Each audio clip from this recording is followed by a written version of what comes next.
Assalamualaikum warahmatullahi wabarakatuh. Waalaikumsalam warahmatullahi wabarakatuh. Perkenalkan saya Hajrio dengan NIM 217.094 selaku moderator yang akan membimbing jalannya presentasi pada hari ini. Dan teman-teman saya yaitunya Elsa Namira Pangestu dengan NIM 217.040, Muktafira dengan NIM 217.106, Lindang Lestari dengan NIM 217.025. Dan dalam kesempatan kali ini, kami akan menjelaskan tentang konsep pemarkah kepaduan wacana dan jenis pemarkah kepaduan wacana. Baik, materi pertama akan dibacakan oleh Elsa Namira Pangestu. Kepada Elsa dipersilakan. Baik, terima kasih kepada moderator. Saya akan membacakan materi pertama. Unsur utama pembentuk wacana. A. Konsep pemarkah kepaduan wacana. B. Jenis pemarkah kepaduan wacana. C. Contoh wacana untuk dianalisis.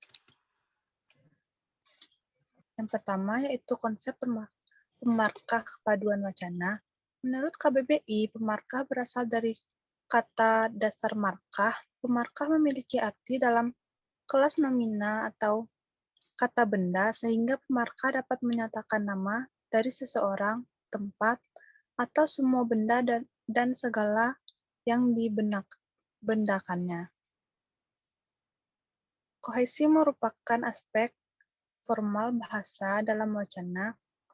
Hal ini seperti pula bahwa kohesi adalah hubungan antar kalimat di dalam sebuah wacana, baik dalam strata gramatikal maupun dalam strata leksikal tertentu. Kohesi dalam paragraf adalah tarik-menarik antar kalimat dalam paragraf sehingga kalimat tersebut tidak saling bertentangan tetapi tampak menyatu dan bersama-sama mendukung pokok pikiran paragraf.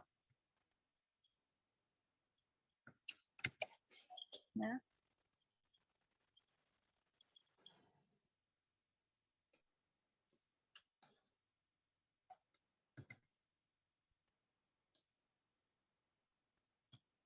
dua, jenis pemarkah kepaduan wacana. Kohesi wacana terbagi dalam dua aspek, yaitu kohesi gramatikal dan kohesi leksikal. A. Kohesi gramatikal. Kohesi gramatikal merupakan kepaduan yang dicapai dengan menggunakan elemen dan aturan gramatikal. Sementara kohesi gramatikal antara lain yaitu dapat terbentuk dalam rujukan, substitusi, dan elipsis serta konjungsi. Yang pertama, substitusi adalah salah satu jenis kohesi gramatikal yang berupa penggantian satuan lingual tertentu dengan satuan lingual yang lain dalam wacana untuk memperoleh unsur pembeda atau unsur pembeda. Yang kedua, yaitu elipsis. Seringkali disebut juga pelepasan, yakni penghilangan kata-kata yang dapat dimunculkan kembali dalam suatu pemahaman. Yang ketiga, referensi atau pengacuan. Merupakan hubungan antara kata dengan acuannya. Kata-kata yang berfungsi sebagai pengacu tersebut disebut deksis, sedangkan unsur-unsur yang diacunya disebut antecedan. Referensi menekankan hubungan antara kata dan objeknya.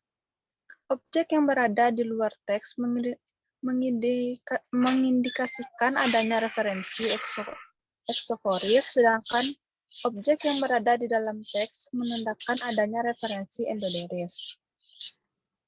Jenis-jenis referensi yaitu referensi eksoforis, referensi endoris, dan yang keempat yaitu konjungsi atau kata sambung. Adalah bentuk atau satuan kebahasaan yang berfungsi sebagai penyambung, perangkai, atau penghubung antara kata dengan kata, atau frasa dengan frasa, klausa dengan klausa, kalimat dengan kalimat, dan seterusnya. Konjungsi disebut juga sarana perangkai unsur-unsur kewacanaan teks. Beberapa jenis konjungsi antara lain yaitu A. Konjungsi adservatif, B. Konjungsi kausal, C. Konjungsi korelatif, D. Konjungsi subordinatif, E. Konjungsi temporal.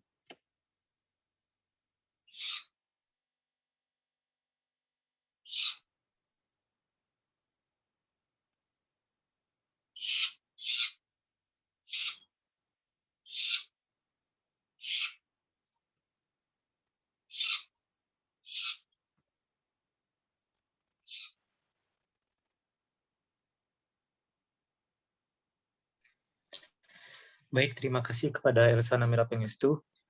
Materi selanjutnya akan dibacakan oleh Oktavira. Kepada Oktavira, dipersilakan. Baiklah, selanjutnya kohesi leksikal. Kohesi leksikal atau perpaduan leksikal adalah hubungan leksikal antara bagian-bagian wacana untuk mendapatkan keserasian struktur secara kohesif. Menurut Sumantri dan Basoki, kohesi leksikal diperoleh dengan cara memilih kosakata yang serasi. Kohesi ini dapat diwujudkan melalui yang pertama, repetisi.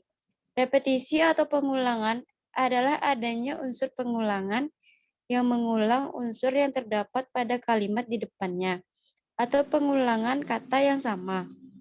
Biasanya dengan acuan yang sama juga. Yang kedua, sinonim. Sinonim adalah alat kohesi yang berupa hubungan dua kata atau lebih berbeda dengan repetisi. Sinonim tidak menampilkan kata yang sama. Komponen maknanya pun tidak seluruhnya sama. Yang dimaksud dengan sinonim di sini adalah unsur leksikal yang saling menggantikan tanpa mengubah makna.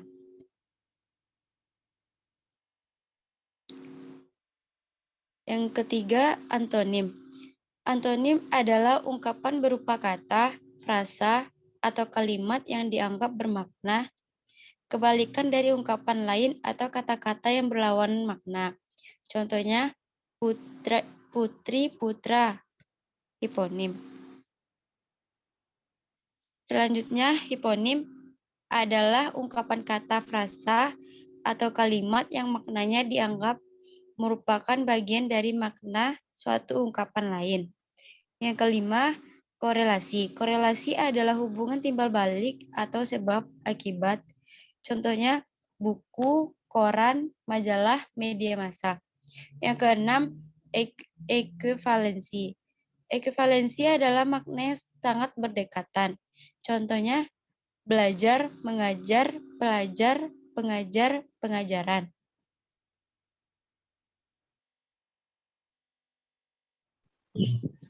Baik, terima kasih kepada Saudari Oktavira. Materi selanjutnya akan dibacakan oleh Saudari Rindang Lestari. Kepada Rindang, dipersilakan. Baik, terima kasih kepada moderator. Selanjutnya saya akan membacakan kesimpulan dari materi kelompok kami. Dari beberapa pengertian kohesi dan pemarkah-pemarkahnya yang telah diuraikan, yaitu pemarkah leksikal yang ditandai oleh pemarkah repetisi, sinonim, antonim, hiponim, korelasi, dan ekuivalensi, serta kohesi gramatikal yang ditandai oleh pemarkah kohesi referensi, substitusi, elipsis, dan konjungsi dan pronamina, menunjukkan bahwa kohesi dalam suatu teks sangat penting untuk membangun sebuah paragraf yang kohesif. Dengan kohesifnya suatu paragraf, maka akan memudahkan proses pemahaman dalam suatu teks bacaan. Hal ini juga berlaku dalam proses penulisan karya ilmiah. Baik, sekian dari saya kembalikan kepada moderator. Baik, terima kasih kepada Saudari Rindang Lestari atas pembacaan materinya.